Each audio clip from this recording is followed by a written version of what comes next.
Not all homes fall apart from the outside. Some unravel in silence, financial setbacks, constant fatigue, emotional misfires, and we're left wondering why things that once flowed so effortlessly now feel heavy, stagnant, or strangely off. But what if the answer isn't in your schedule, your habits, or your mindset, but in your soil? In the leaves you have chosen, the vines you've allowed, the plants that surround you every day, quietly growing, quietly shaping the energy of your life. On the surface, plants bring color. They bring freshness. They bring beauty. But in Feng Shui, plants are not just accessories. They are active participants in your home's energetic story. They hold shape, direction, scent, water, and motion. All 5 elements. And depending on their nature, placement, and health, they either lift your life upward or slowly pull it down. This isn't superstition. It's pattern. It's environment. And it's easy to miss because most of us were never taught that our favorite decorative flowers could be quietly whispering struggle into our home. Or that innocent vine in the corner could be the reason you can't finish projects. Or why money never quite settles no matter how much you earn. The truth is, energy doesn't need to scream. It only needs to repeat. And over time, small energetic imbalances, especially the ones growing quietly in planters, next to windows or by your front door, can ripple into big life consequences. That's why in today's episode of New Day Mindfulness, we're not just listing pretty plants or giving you trendy gardening tips. We're walking through 7 specific types of plants that, according to centuries of Feng Shui wisdom, may be disturbing your home's natural flow, and possibly draining your financial clarity, emotional steadiness, and household luck without you even knowing. These aren't exotic, rare specimens. In fact, that's what makes this list so important. Many of the plants you'll see are commonly sold at garden centers, recommended by designers, or gifted with good intentions. But like everything in Feng Shui, intention alone is not enough. Placement matters, energy matters, and nature, as beautiful as it is, must still be aligned with purpose. So before we dive into this list, I want you to pause, not in fear, not in judgment, but in curiosity. Think of your own space right now, not the clutter, not the furniture, just the greenery. What's growing in your living room, your kitchen corner, your balcony, or just beyond the window? What's being allowed to shape the chi, the life force around you? Is it supportive or simply decorative? Is it calming or subtly overwhelming? Because these choices matter. And today, we'll explore why. But first, I'd love your help on something simple but meaningful. If this type of content helps you see your home differently, if it inspires you to live with more awareness, and if it supports your journey toward a calmer, clearer, more abundant life, please take a moment to like this video, share it with a friend who's planting their future, and subscribe to New Day Mindfulness. Your support helps me grow this channel toward our next goal of 2,000 subscribers, and it allows me to continue sharing grounded, thoughtful Feng Shui insights that can truly transform how we live and how we thrive. Now let's begin, because the plants we'll uncover today are not myths. They're not abstract. They are in real homes right now, quietly affecting real people. And by the end of this video, you'll know exactly which ones may need to be trimmed, moved, or gently replaced, so that your space can begin to hold the kind of fortune it was always meant to support. Let's take a closer look. Plant 1, oleander. Beautiful but disharmonious. Among the most visually striking plants often chosen for home landscaping or decorative borders is the oleander. Its lush green foliage and generous clusters of pink, red, or white blossoms give it a vibrant, almost luxurious appeal. It thrives in difficult conditions, resistant to drought, heat, and neglect. And for many homeowners, this resilience seems like a positive quality, something that symbolizes strength and survival. But in Feng Shui, we are taught to look beyond appearances. We are taught to examine not only what a plant offers visually, but what it radiates energetically. And when we evaluate oleander through that lens, its reputation changes dramatically. Oleander is not a plant that harmonizes with the energy of a balanced, welcoming home. Beneath its beauty lies a more troubling energetic truth. Every part of the oleander, from its leaves to its sap to its flowers, is toxic, physically toxic to humans and animals, and symbolically toxic in the energetic field of a space. When we speak of qi, the subtle, flowing life force that moves through all things, we recognize that it is influenced not just by shape and color, but by essence. And the essence of oleander, no matter how visually soft it appears, carries an aggressive warning frequency. It is a plant that the land uses to protect itself in nature. But in a human home, this protection becomes mistranslation. It hardens the flow of qi. It introduces a vibration of subtle defensiveness, resistance, and conflict. This is particularly true when oleander is planted near doorways, walkways, patios, or living areas, places where qi is meant to enter gently and settle. Instead of welcoming the energy of opportunity, rest, or conversation, oleander holds tension in the air. It does not breathe with the environment. It blocks. It guards. And that guarding nature, while helpful in the wild, becomes disruptive in domestic life. You may not notice it in a single afternoon, but over weeks and months, that energy expresses itself through small signs, an increase in family arguments that seem to start from nothing, a feeling of agitation during meal times or decision-making, or a pattern of guests entering your space and leaving quickly. Unable to fully relax. These are not accidents. They are environmental responses. In Feng Shui, we often say the home mirrors the mind, but it also shapes the mind. And if your exterior space is lined with plants that symbolically scream, "Stay back," then the energy that flows toward you becomes hesitant, conflicted, or unstable. There is another layer to oleander's disruption: its leaves. Unlike soft-leafed plants like peony or gardenia, oleander's foliage is sharp-edged and pointed. In Feng Shui, this is referred to as cutting qi, sha qi, energy that slices through harmony rather than supporting it. In a defensive perimeter like the edges of a large estate or the corners of a sloping driveway, pointed plants can have intentional use. But when brought close to human activity zones, near the front door, the backyard table, the garden path where children play, they become symbolic blades. Even if you are not consciously registering this, your nervous system often is. You may find yourself feeling more reactive in that space, more mentally scattered, or physically tense. And that is not a failing of personality. It is a response to design. Moreover, oleander's energy is not just disharmonious, it's difficult to transform. Unlike other plants whose energetic field can be softened by pairing with the other species or shifting placement slightly, oleander's deep toxicity, both symbolic and chemical, makes it nearly incompatible with Feng Shui values of nurturing growth and holding wealth. It is a plant that speaks the language of control, and in a space where you are trying to build flow of money, of opportunity, of peace, it becomes a quiet barrier. This is why we strongly advise against placing oleander near entrances, rest zones, or any area designed to invite in abundance. The entrance of your home is your energetic mouth. It is where life enters, your career momentum, your new relationships, your clarity. If the first thing energy meets is oleander's defensive wall, your home starts every interaction with resistance.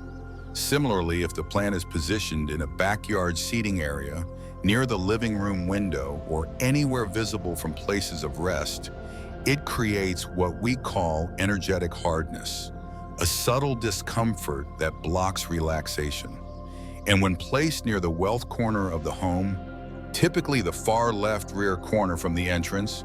It may interfere with financial fluidity, creating scenarios where money comes in through hard effort and leaves just as quickly, without anchoring. Energetically, oleander does not hold, it pushes. So what's the alternative? What if you love bold, flowering plants or need something evergreen that handles heat well? That's where we lean into balance. Instead of oleander, consider camellia or gardenia, both flowering shrubs with soft chi, broad leaves, and a more receptive, energetic field. Gardenia, in particular, emits a sweet fragrance that softens the area it's placed in. And in Feng Shui, fragrance is not just scent, it's energetic tone. A well-placed gardenia near your doorway can uplift incoming chi, calm visitors, and set a mood of grace and clarity. Camellia offers steady presence and seasonal color without the sharpness. Both plants are safer, energetically aligned, and symbolically nourishing. They invite rather than reject. And that's the lesson of oleander. Beauty alone is not a feng shui virtue. We do not decorate with symbols, we align with them. When a plant thrives at the cost of everything around it, soil, animals, humans, it is not a partner to the home, it is a gatekeeper. And most homes don't need a gatekeeper. They need a garden. They need a space that reflects what they want to invite, not what they're afraid to lose. So if you've planted oleander near your entrance, your back door, or your main living area, consider this your quiet permission to rethink it. Not from fear, but from awareness. What kind of energy do you want visitors to feel as they approach your home? What tone do you want to set when you return after a long day? What environment will best support your decisions, your peace, your relationships? Oleander may look like a strong choice, but strength in Feng Shui is never about resistance. It's about harmony. And when beauty fights with energy, energy always wins. Plant 2, daffodils. Fleeting luck, unstable flow. Daffodils arrive like a whisper of spring, bright, clean, hopeful. Their golden faces stretch toward the sun, often appearing when everything else is still waking from winter's grasp. Because of this, they have long been associated with new beginnings, fresh energy, and the optimism that comes after a difficult season. But in the language of Feng Shui, we are always taught to look beyond first impressions. Timing is not everything. Duration matters. And daffodils, for all their initial beauty, carry with them an energy that fades almost as quickly as it arrives. They bloom with enthusiasm, yes, but also with urgency. Their cycle is short, their stems are delicate, and their root system, while persistent, doesn't anchor the way a prosperity-supporting plant should. They are symbols of movement, but not of stability. And when it comes to cultivating wealth, influence, or family harmony, movement without rooting is an energy that disperses before it can accumulate. In this way, daffodils, though adored for their seasonal brightness, embody the very thing that Feng Shui teaches us to be cautious of in prosperity zones: transience. In energetic terms, daffodils carry a pronounced yin quality. They're soft, subtle, and fragile. They do not command a space, they simply appear in it. Their leaves bend easily, their petals bruise quickly, and their presence, while momentarily uplifting, doesn't provide the structural support needed in areas of the home where energy must hold and build. In prosperity corners, most often located in the southeast of a space, what you place there matters profoundly. That's the region where wealth energy collects and deepens.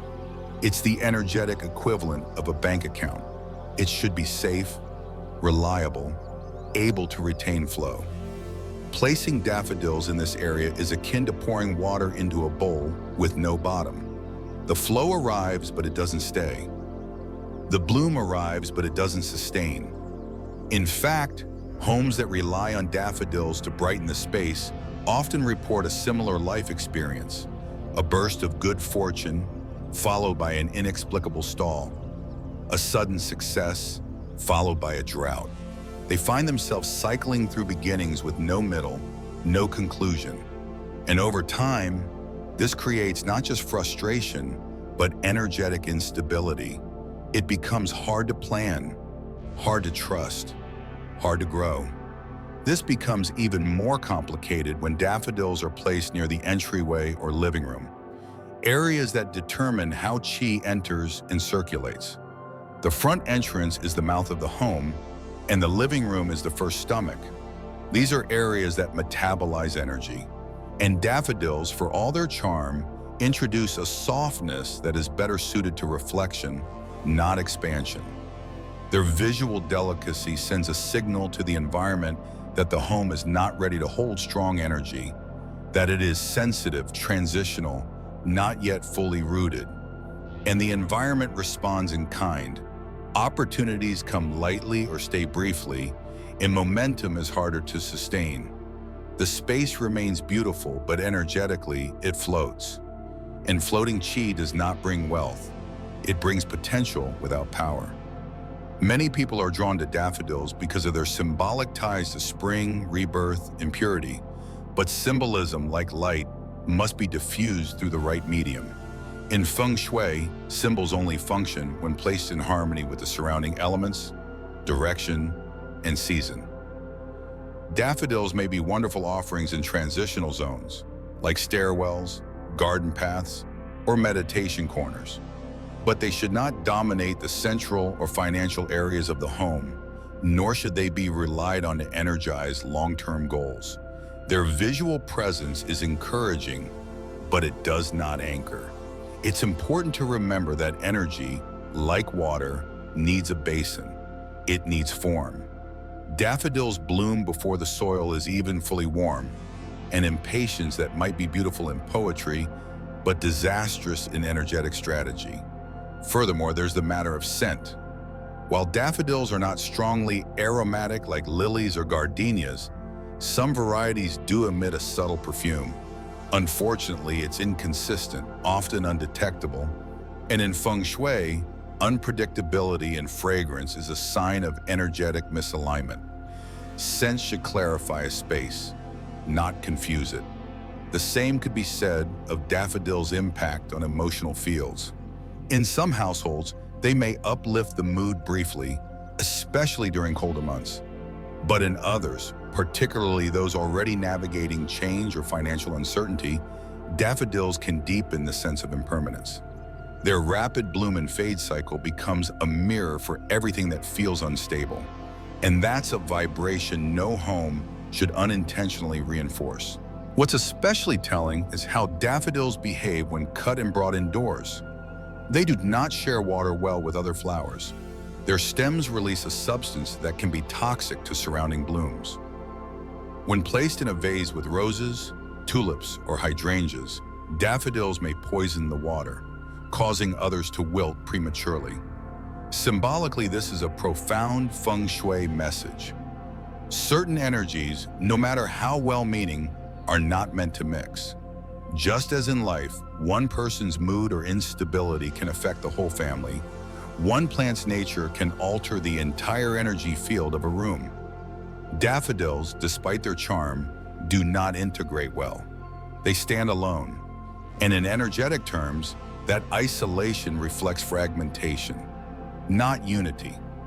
If you love the idea of having seasonal flowers that signal joy and renewal, but don't want to compromise your home's energetic field, there are better choices, plants that bring both visual warmth and energetic longevity.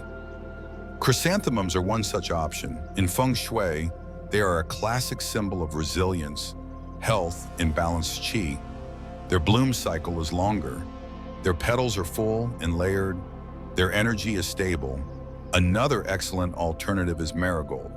Though sometimes underappreciated in Western floral traditions, marigolds carry a bold, protective energy.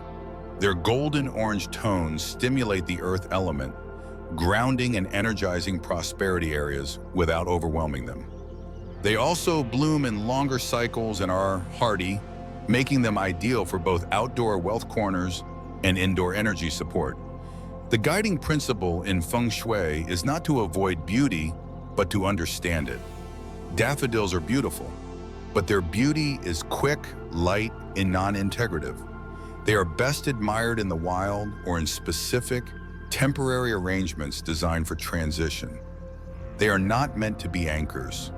They are meant to remind us that beginnings are only meaningful if they lead somewhere. That joy must have roots. That prosperity, like a garden, cannot bloom if its seeds evaporate before they root. In the context of a home where you want to build wealth, longevity, or emotional grounding, daffodils send the wrong message. And in Feng Shui, the messages your home sends, through every object, shape, scent, and plant, are the ones the universe receives. So if you've decorated your space with daffodils out of love for their symbolism, there's nothing wrong with that. But consider their placement. Move them to a transition zone. Let them live by a stairway, a hallway, or an outdoor edge, places where their fleeting energy mirrors the motion of the space.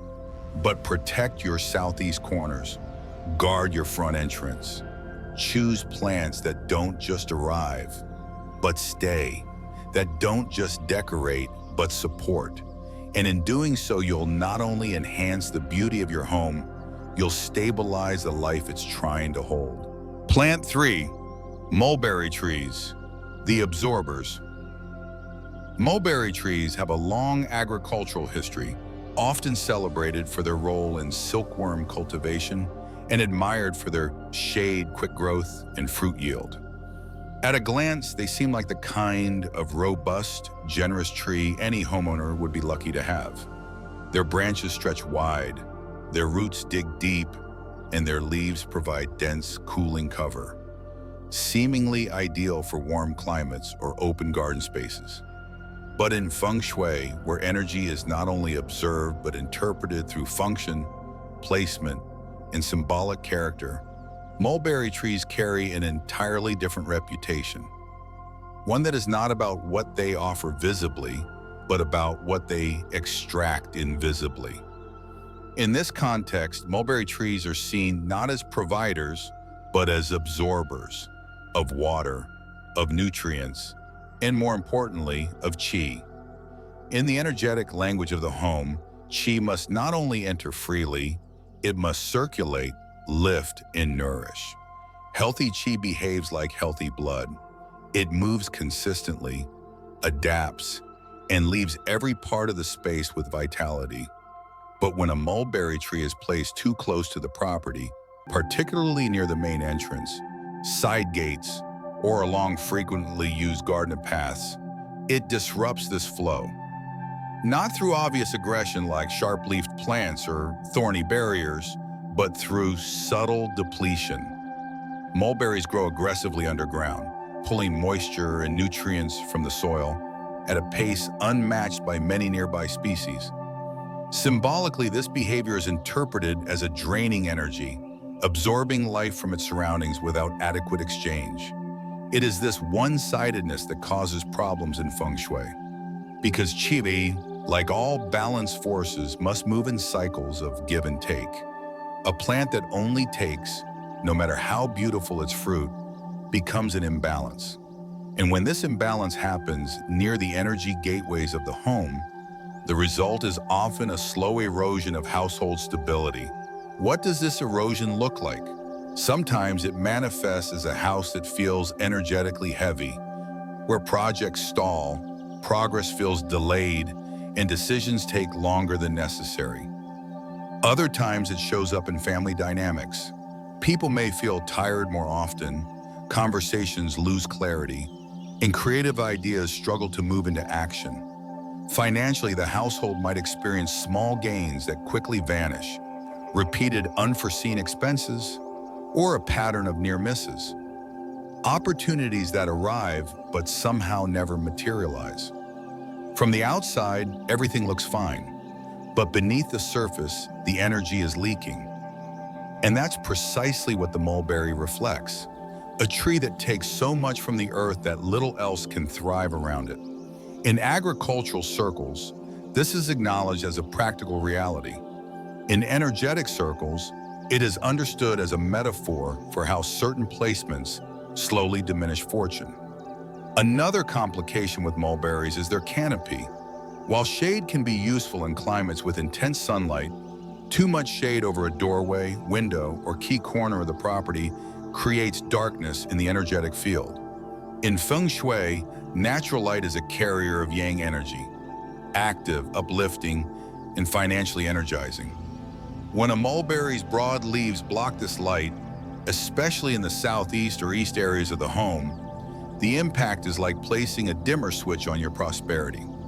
The light still exists, but its ability to stimulate growth and motion is reduced. And over time, a shaded prosperity sector behaves like a neglected bank account, dormant, uncertain, prone to erosion. Even if income remains steady, the wealth does not accumulate. And what begins as an aesthetic choice, planting a tree for fruit or shade, quietly becomes a structural barrier to abundance. This effect is even more pronounced in mulberry trees that are old, untrimmed, or planted in solitary positions near key entry points. Such trees develop a visual heaviness that often mirrors the emotional climate of the home. Residents may feel weighed down in ways they can't articulate. The house may feel less joyful, even if nothing externally has changed. And that's the core problem with energy disruption. It rarely announces itself loudly. It settles in like fog. It creates a sense of stuckness, a lack of rhythm. People blame work, stress, even each other. But often, the house is simply trying to metabolize too much energetic depletion from its own foundation. To be clear, mulberries are not evil trees. In Feng Shui, nothing is inherently bad. Every plant has a nature, a rhythm, a function. The problem arises when that function is placed where it doesn't belong. Mulberries, with their nutrient-hungry roots and broad shade, belong on the outer edge of farmland, in open, sun-rich spaces where they can grow freely without interfering with vital chi areas. But in small properties, urban gardens, or homes with narrow yards, placing a mulberry within 10 feet of an entrance or prosperity zone creates an energetic pull that most homes cannot afford. So what can you plant instead? What offers vitality, upward momentum, and a better energetic exchange? The answer lies in citrus trees, calamondin, lime, lemon, or kumquat. All of these small to mid-sized trees carry dynamic, upward-moving chi. Their leaves are vibrant, their scent is awakening, and their fruit represents not just nourishment, but luck. In traditional Chinese Feng Shui, citrus fruits, especially those with round, gold-like shapes, are considered wealth activators. Their brightness lifts the corner they're planted in. Their fragrance stimulates alertness. And unlike mulberries, their energy is generous. They give, and they do so without demanding a disproportionate share of soil resources. Citrus trees placed in the southeast sector of a garden can energize financial growth. When positioned near entrances, they welcome opportunity.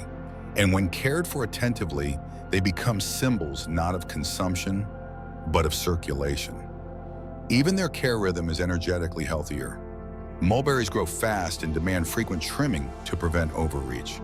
Citrus trees grow steadily, inviting consistent but moderate care, symbolically teaching the household how to maintain wealth through rhythm, not overextension.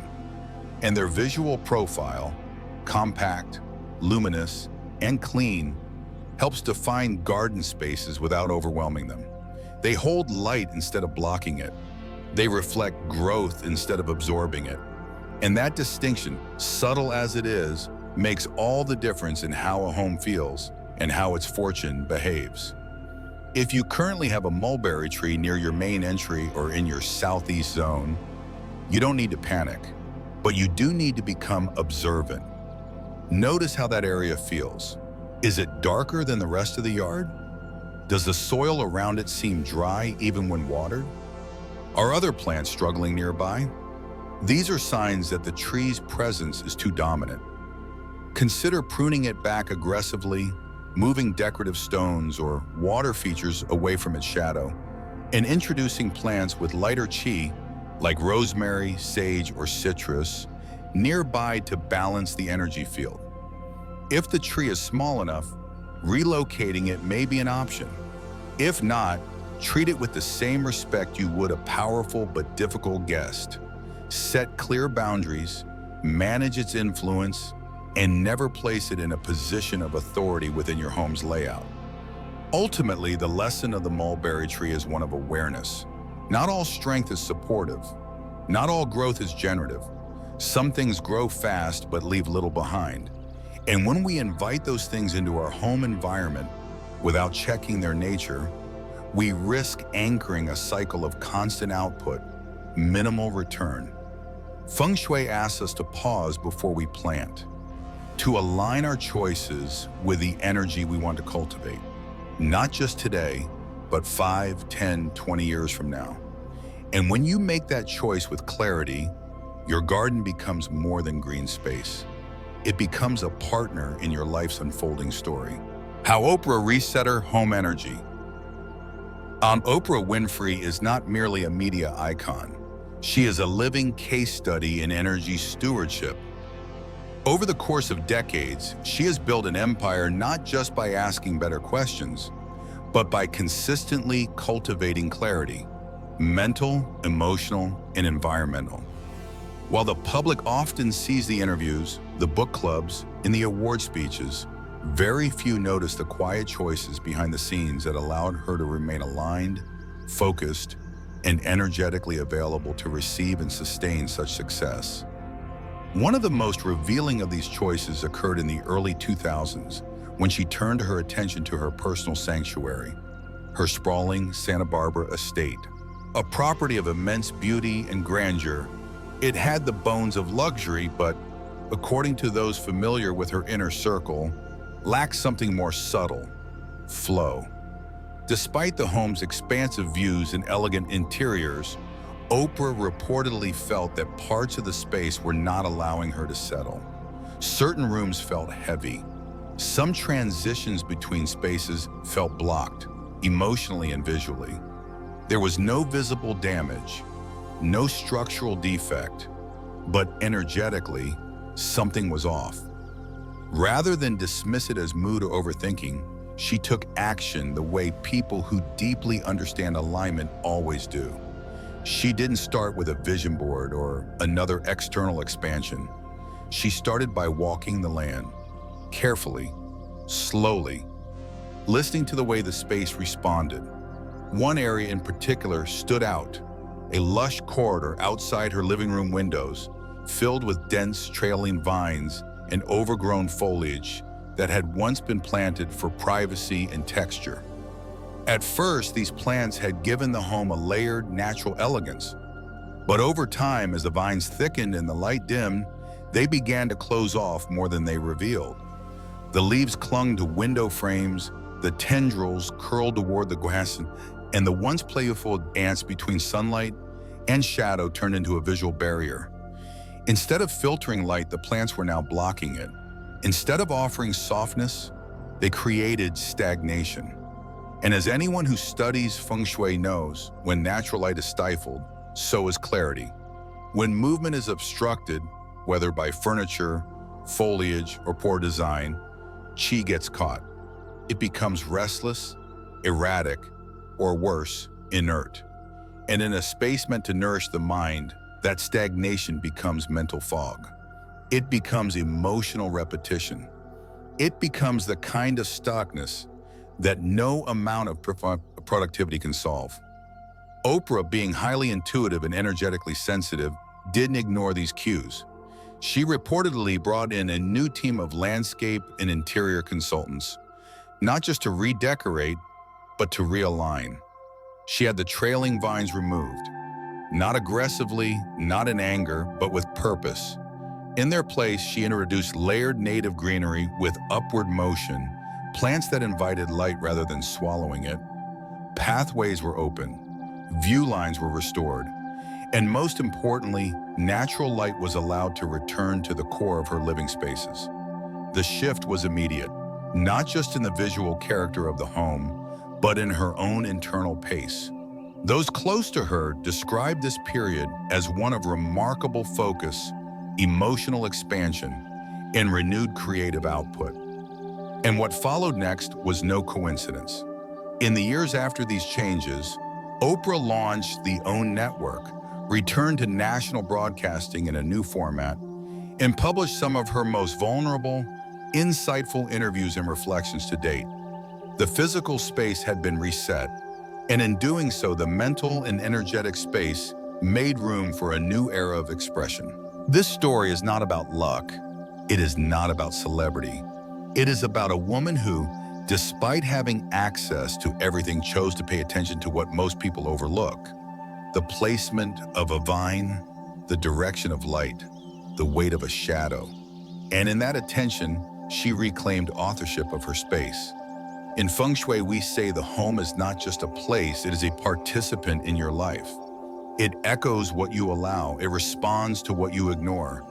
And when you change its structure with intention, the ripple is felt not just in furniture, but in focus, not just in ambiance, but in actual life momentum.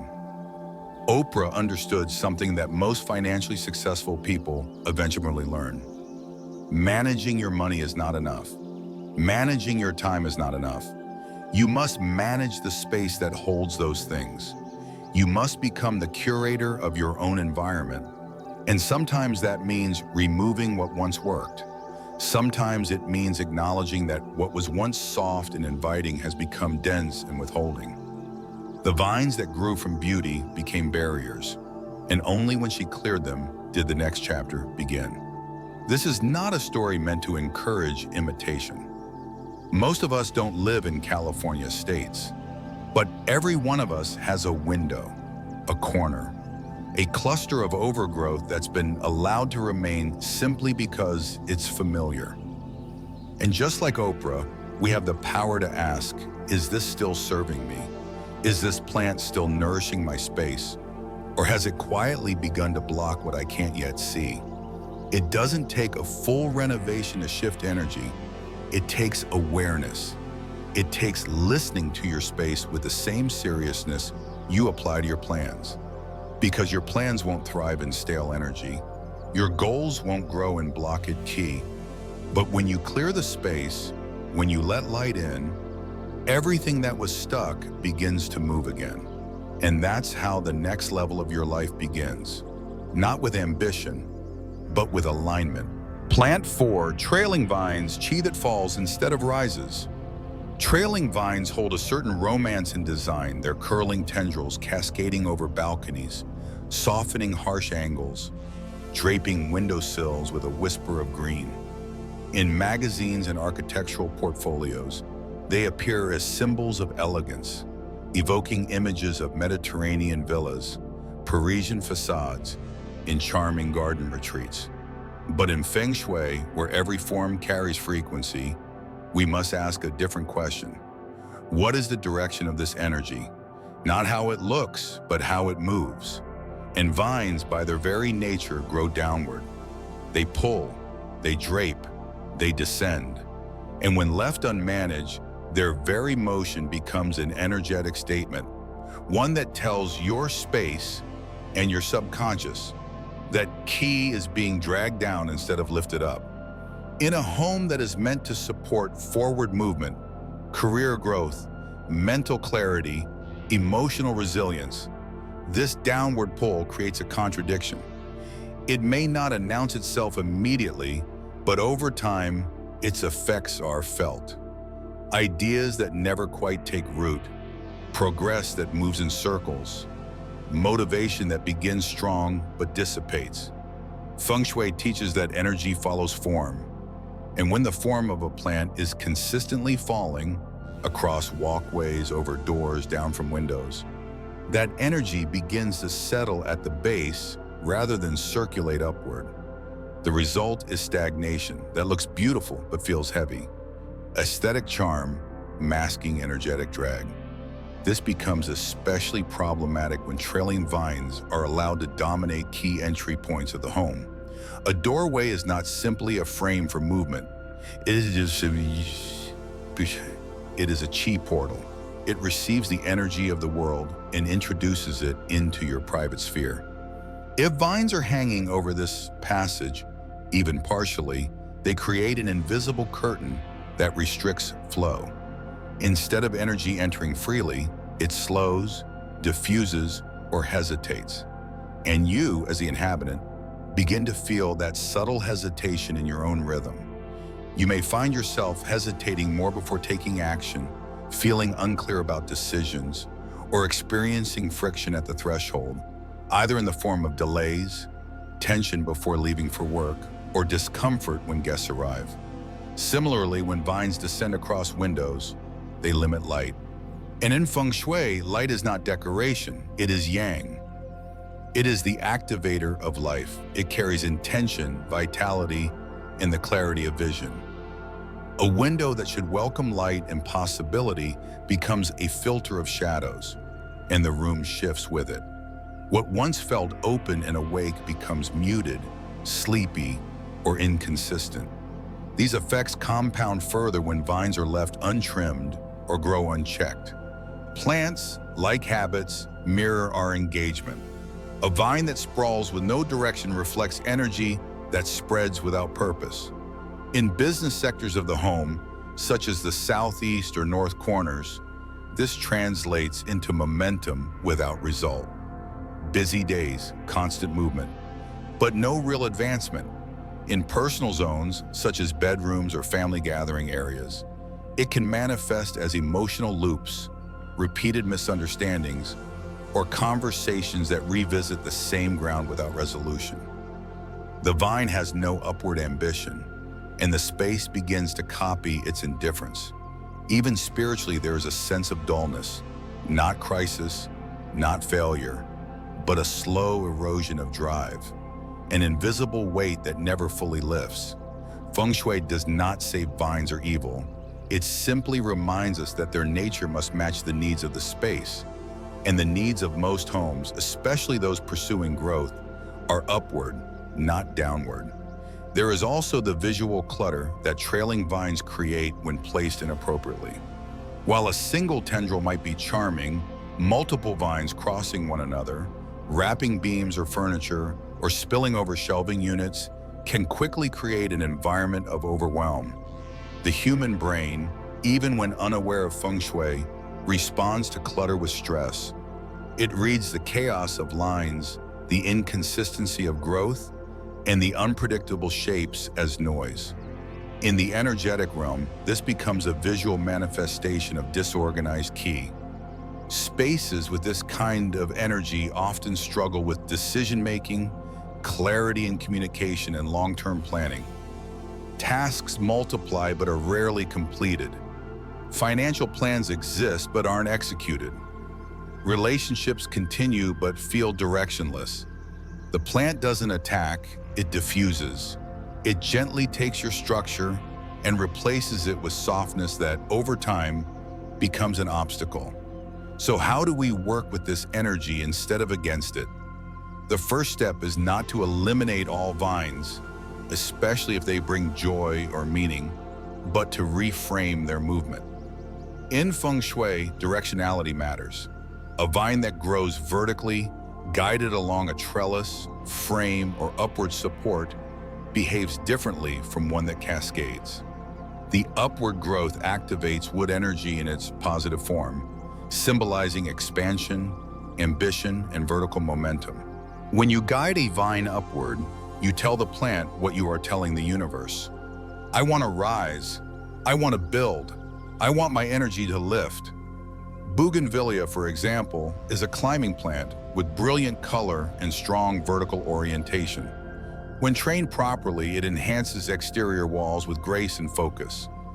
Jasmine, another climbing species, offers both fragrance and form, and when placed on upward growing latticework near southeast or east-facing walls, it reinforces financial chi while softening harsh architectural lines.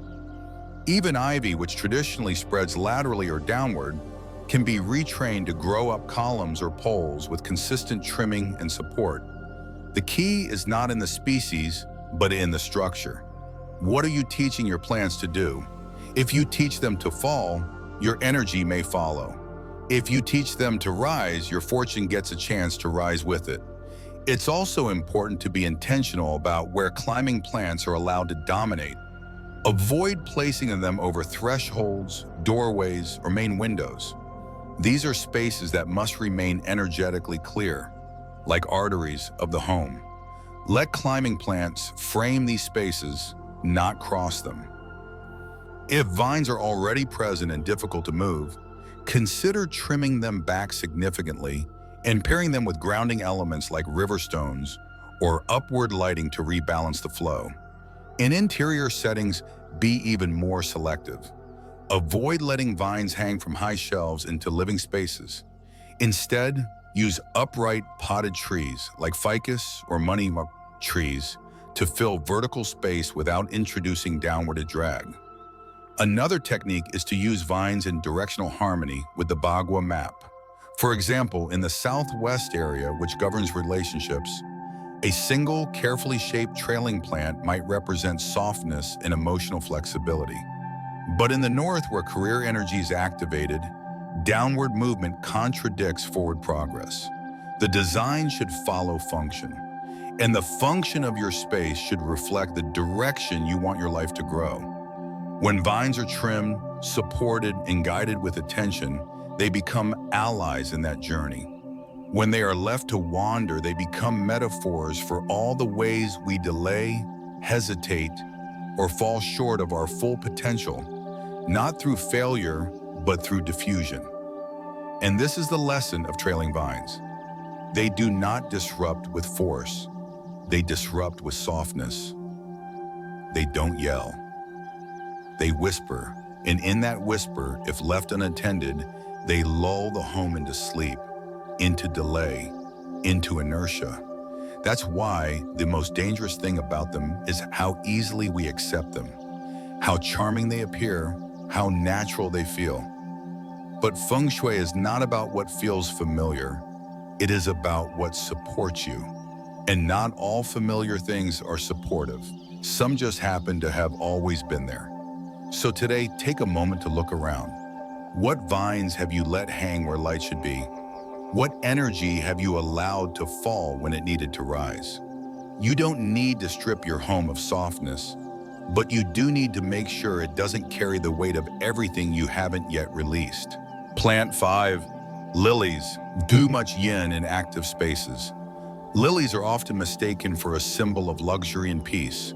Their tall, elegant stems, large, trumpet-shaped blossoms, and dramatic fragrance have earned them a place in the fine arrangements, sacred ceremonies, and polished interior decor around the world.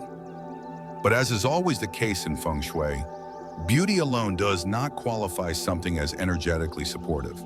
What matters more is the vibration that beauty carries, the way it moves within a space, the kind of energy it attracts, or more importantly, the kind it diffuses. And with lilies, the story beneath their elegance is surprisingly heavy, especially white lilies, especially when placed where life needs to be awake. In many Eastern traditions, lilies are closely associated with solemnity. They are not celebratory flowers by default. They are quiet, symbolic, often tied to endings, reflection, grief. They are common in funerary rites not because they represent life, but because they soften the passage from life to stillness. That energetic stillness, though valuable in sacred transition spaces, becomes deeply problematic when introduced into zones that are meant to generate vitality, such as living rooms, wealth corners, children's rooms, or near family altars. These are spaces where movement, connection, and joy should accumulate. But lilies bring the opposite. They emit cold, yin-dominant qi, energy that stills rather than circulates, lowers rather than lifts. They are, in short, too heavy for high-function areas. It's not just about cultural association. The form and scent of the lily both play a role in how energy moves around it. A lily's thick stem and wide bloom create a visual anchor, an almost stoic presence. But in the same way that a beautiful sculpture may not warm a room, the presence of lilies, especially in clusters or placed at eye level, creates a cooling, distancing effect. People often describe the energy around them as quiet, but if observed more closely, that quiet carries a kind of emotional dampening. Conversations feel slower, focus becomes harder to sustain, sleep becomes deeper, but not necessarily more restful. In some households, they've even been correlated with lingering fatigue or low-level sadness that has no identifiable root. That's because lilies shift the energy of the space toward internalization, memory, and solemn reflection. This is valuable in a temple, but in the southeast wealth corner of your home, it is the equivalent of placing a brake pedal on your financial engine. In bedrooms, the impact is even more nuanced. Lilies, especially white ones, can create the illusion of serenity while quietly flattening the passion and warmth needed for intimacy, renewal, or creative dreaming.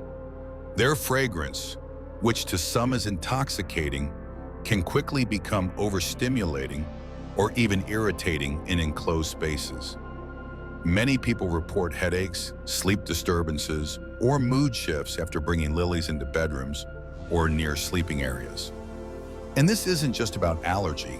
From an energetic standpoint, lilies act as emotional sedatives. They ask you to slow down when you are meant to rise. They anchor you when you're meant to float.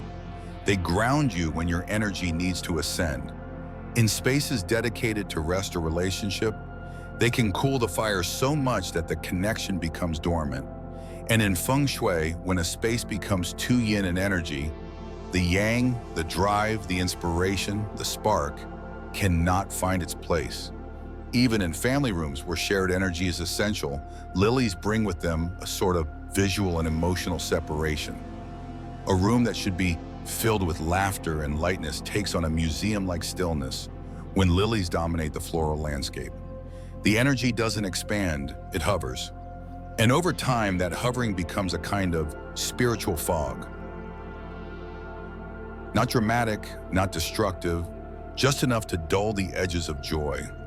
For homes trying to increase communication, break through stagnant patterns, or cultivate optimism, lilies inadvertently reinforce the very stillness they are trying to escape, especially when placed in groups, especially in the corners of active zones.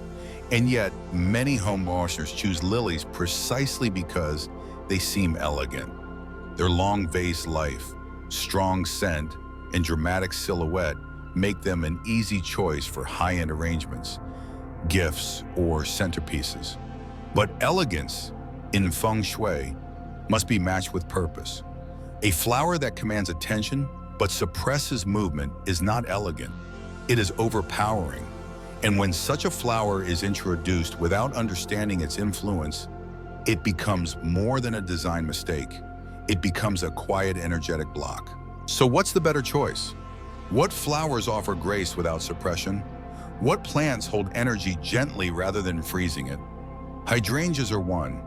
With their rounded blooms, soft colors, and stable form, they bring fullness without heaviness. Their shape supports energetic harmony. Their color options allow flexibility with elemental balance, and their presence in a room uplifts rather than stills. Unlike lilies, hydrangeas have a diffused fragrance that does not overwhelm, and their visual profile is one of a community, not singularity. Another strong alternative is the pale peony. Revered in Feng Shui for its symbolism of wealth, beauty, and gentle romance, the peony brings a balanced energy to both personal and financial zones. It doesn't flatten energy, it warms it.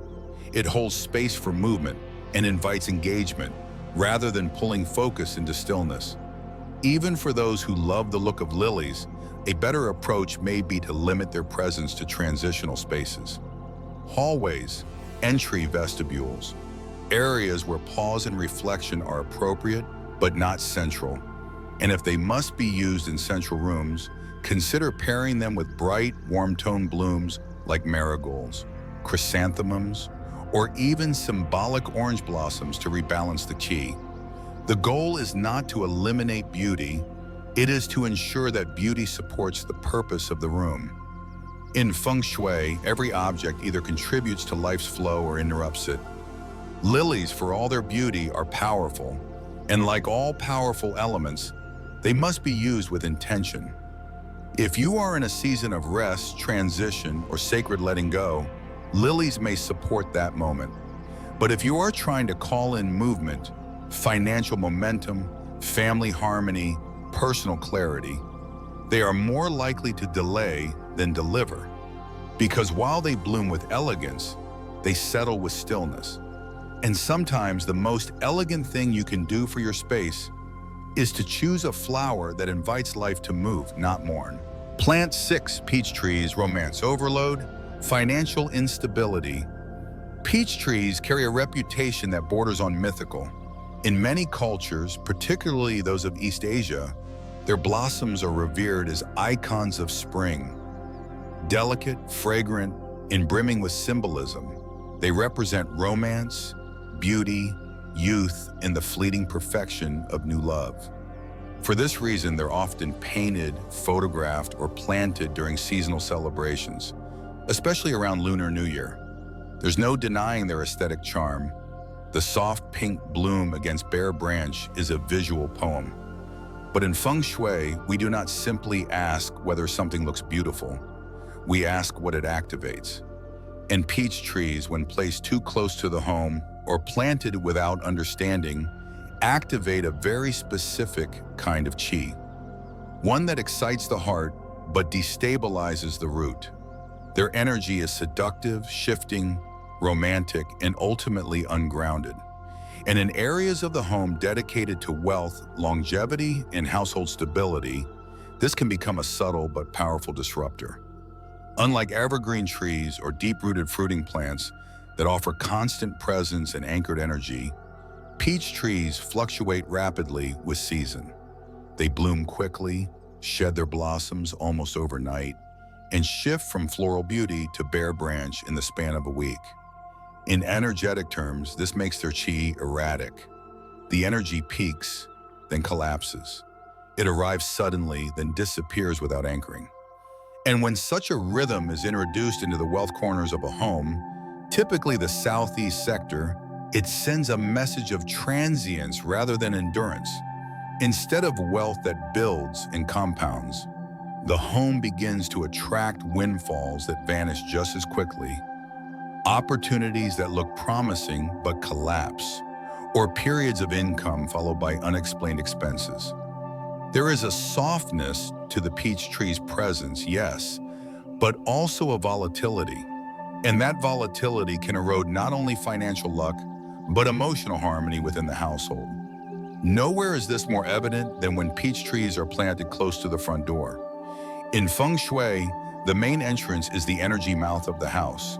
It is where qi enters, where opportunity arrives, where protection and clarity begin. When a peach tree is positioned in front of this doorway, especially on the direct path or within 5 to 7 feet, it alters the conversation between the house and the world. Instead of welcoming balanced, nourishing qi, the entrance begins to filter energy through a lens of emotion. And peach tree energy is highly charged with the romantic and interpersonal signals. It can stir old longing, activate desire, or spark unresolved tensions, not only in romantic relationships, but between parents and children, siblings, even business partners. This may initially appear as increased passion or connection, but over time it can lead to emotional disarray. Conversations turn to misunderstandings. Affection morphs into obsession. Focus scatters. People begin to feel unmoored, not necessarily sad, but untethered. This is why in traditional Feng Shui, peach trees have often been labeled with caution when planted near the living quarters of a home. There is even a specific term, peach blossom sha, used to describe the type of energy they radiate when overgrown, overexposed, or misplaced. This term isn't about ghosts or superstition. It refers to an energetic field that attracts romance, flirtation, and distraction, often at the cost of clarity, commitment, or grounded decision-making. It is the energy of beautiful temptation. And when a household is trying to build something long-term, whether that's financial prosperity, generational wealth, a child's education, or a long-lasting marriage, this kind of romantic charge, while exciting, often destabilizes more than it supports. This doesn't mean peach trees are always wrong. In Feng Shui, no plan is inherently negative. It depends on placement, balance, and the energy of the people living in the home. If your property is expansive and the peach tree is placed at the rear corner, facing the east or northeast, it may serve as a gentle activator for creativity or seasonal joy. If you are a single person seeking love and wish to invite healthy romantic energy into your life, a carefully placed potted peach blossom during springtime can support that intention. But these must be done with awareness and always temporarily. The trouble begins when peach trees are planted into the ground near doors, windows, or directly within family or wealth sectors. Their presence then becomes persistent, not symbolic. They radiate not seasonal potential, but year-round interference. This kind of interference can also have subtle physical effects on those within the home. Some residents report difficulty sleeping in rooms that face a blooming peach tree. Others note increased irritability, emotional impulsiveness, or even confusion around priorities. Children may become more reactive. Couples may find themselves cycling through the same arguments. And financially, the household may experience the classic earn and burn cycle.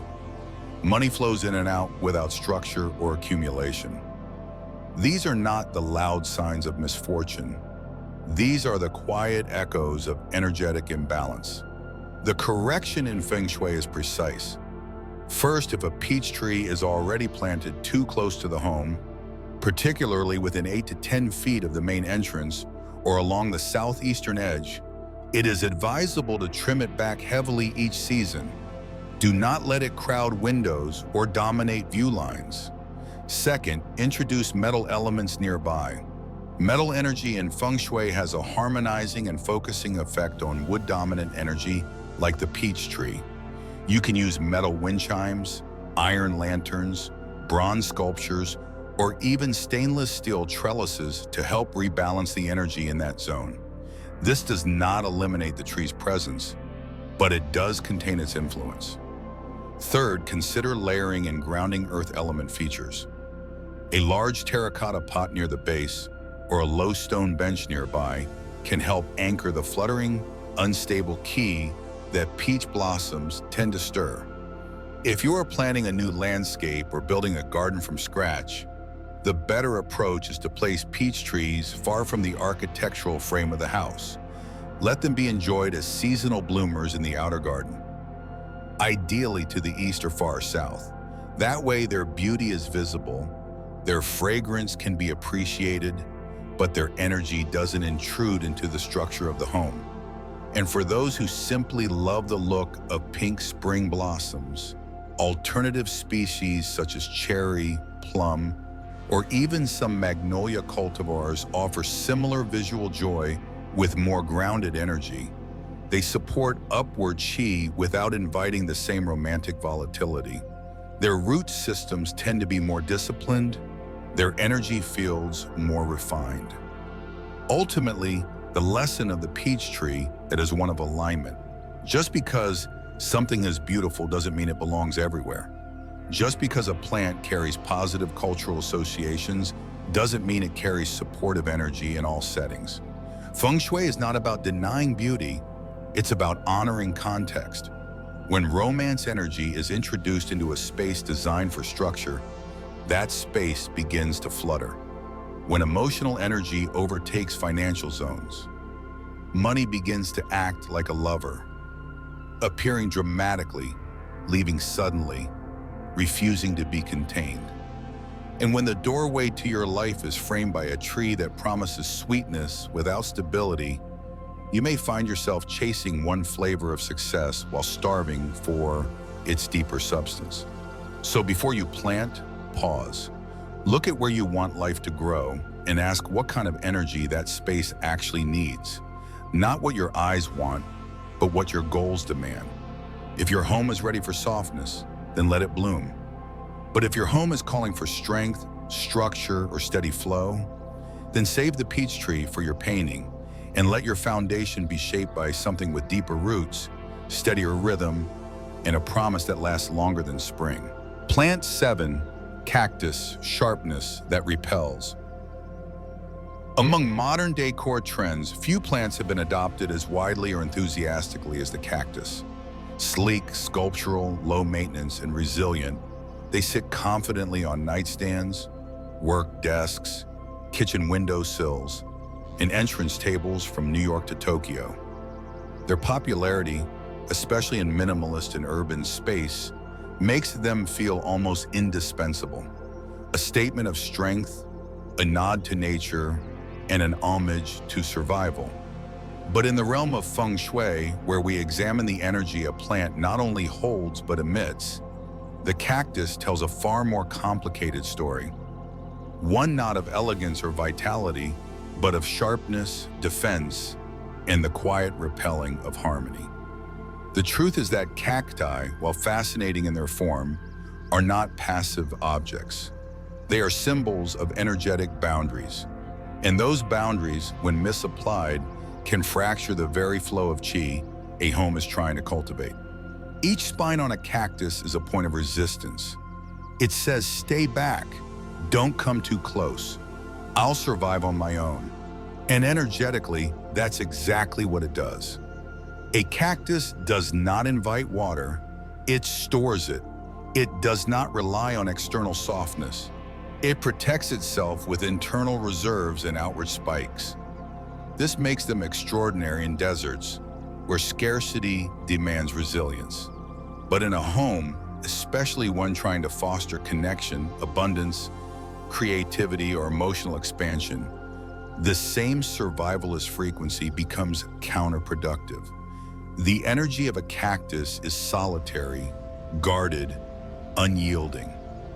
When placed in a shared space, that energy does not harmonize. It divides. And where Feng Shui encourages openness, invitation, and the balanced exchange of forces, the cactus stands as a silent contradiction. This is particularly evident when cacti are placed near workspaces or areas of mental focus. Desks, for instance, are zones of idea generation, communication, and strategic clarity. But when a cactus is placed within that field, especially directly within line of sight, it radiates what we call cutting qi. This energy is sharp, fragmented, and often results in mental tension, overthinking, or interpersonal defensiveness. Tasks may be completed, but with friction. Communication becomes precise but brittle. Collaboration suffers. Creativity, which needs flow and curiosity, shrinks in the presence of spikes. Some may say they like the discipline of a cactus nearby, but over time that discipline can harden into perfectionism, criticism, or stagnation. The plant does not just sit, it shapes the emotional climate of the room. It warns even when uninvited. The problem intensifies when cacti are placed near beds. In Feng Shui, the bedroom is a sanctuary, not for protection, but for surrender. It is where energy softens, where breath slows, where bodies repair and relationships deepen. The presence of a cactus here is more than a visual disruption. It is a symbolic violation of rest. Its spines do not allow full emotional vulnerability. They whisper caution, independence, and defense in a place meant for intimacy.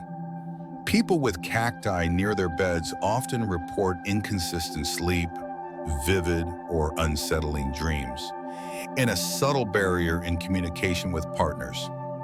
They may not trace it back to the plant, but energy always speaks before logic catches up.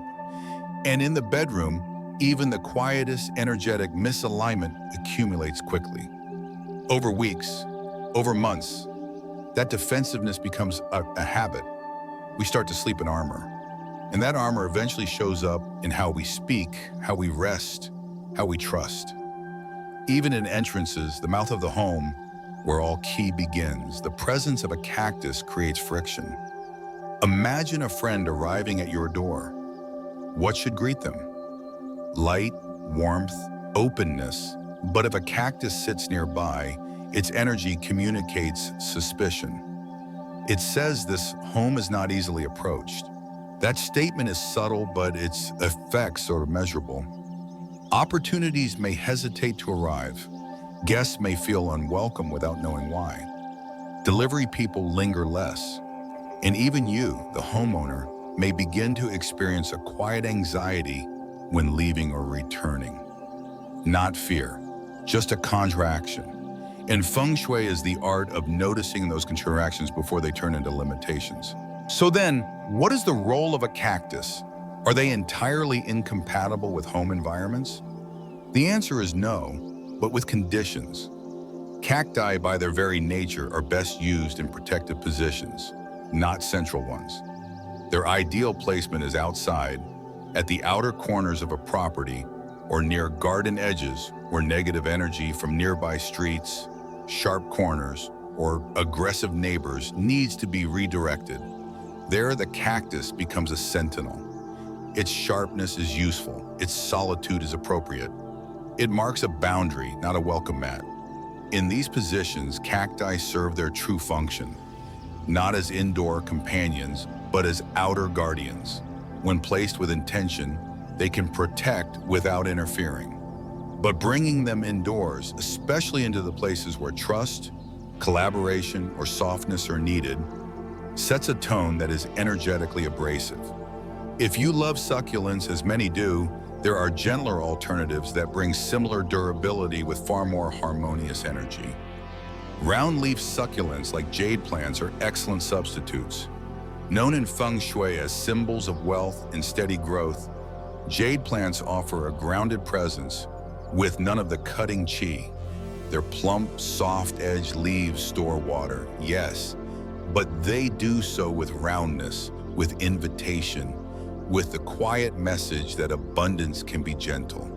These plants nourish rather than defend, and when placed in southeast corners, office shelves, or even bedroom windowsills, they radiate peace, prosperity, and steadiness. Other options include echeveria, burro's tail, or string of pearls, succulents that retain their minimalist appeal without introducing energetic resistance. If you already have cacti inside your home, take a moment to assess where they sit. Are they facing your bed?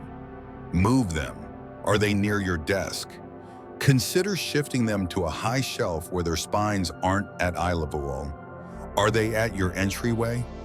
Place a smooth stone bowl beside them to soften the field. Better yet, relocate them to a balcony or outdoor boundary where their protective nature can shine without interrupting the internal flow. This is not about punishment, it's about refinement. Feng Shui doesn't ask you to remove everything, it asks you to listen to what's no longer helping. And sometimes what once felt stylish or practical may have outlived its energetic usefulness. Ultimately, the lesson of the cactus is about relationship. Not all strength needs to be hard. Not all resilience needs to be prickly. We live in a world that often celebrates toughness, but the home is not a battlefield. It is a vessel, and the plants you choose should remind you of what you're inviting in, not what you're keeping out. Cacti, when revered too closely, teach us to survive alone. But Feng Shui teaches us to thrive together, to flow, to open, to allow softness to become the new signal of stability. Finally, in the quiet spaces of your home, the hallway where shoes gather, the corners behind your favorite chair, the windowsill where a plant once sat and slowly withered, there is a conversation unfolding. You may not hear it, You may not even know it's happening. But in Feng Shui, we are taught that every object speaks and every space listens. The question is never whether energy is flowing, it always is. The question is, where is it going? Is it moving toward prosperity, toward clarity, toward peace, or is it being tugged gently off course, redirected by a sharp spine, a drooping vine, a plant chosen for color, but not for meaning? Wealth does not always disappear through chaos. Sometimes it simply slips through unnoticed, evaporating through mismatched energy, scattered chi, in a home that no longer speaks the language of holding. Today, you've walked through 7 seemingly innocent plants, common, beloved, even trendy. But in Feng Shui, common does not mean harmless. Trendy does not mean aligned. Each plant carries more than leaves or blossoms. It carries a vibration. And those vibrations, when misaligned with your home's intention, become tiny, constant currents that pull life away from its anchor, that blur focus, that make prosperity feel temporary, relationships feel unstable, or progress feel delayed. But here's the deeper truth. You don't need to chase wealth. You don't need to force it, manifest it with urgency, or earn it through endless effort alone. In a well-aligned space, wealth doesn't run. It arrives, it settles, it roots. And that doesn't happen through objects that merely decorate. It happens through objects that support, that anchor, that allow your space to stop whispering confusion to the very fortune you're trying to keep. Every household has a voice. Some homes say, "Come in, stay, grow with us." Others unintentionally say, "Pass through. There's no room. There's too much noise." And that noise often comes from what we ignore. A pot that no longer breathes, a flower that wilts too fast, a corner blocked by sharpness instead of softened by light. This isn't about fear, it's about refinement. Feng Shui does not demand a perfect space. It invites a conscious one. And if this video has helped you see your home differently, not with judgment, but with curiosity, then you are already shifting the current, already making room. Because that's what wealth needs most. Not obsession, not speed, but space. Space to move, space to land, space to stay. So before you rearrange anything, before you buy a new plant or remove an old one, take a breath and ask, what is my home saying today? What part of it is still echoing the past? What part of it is waiting for something better to begin?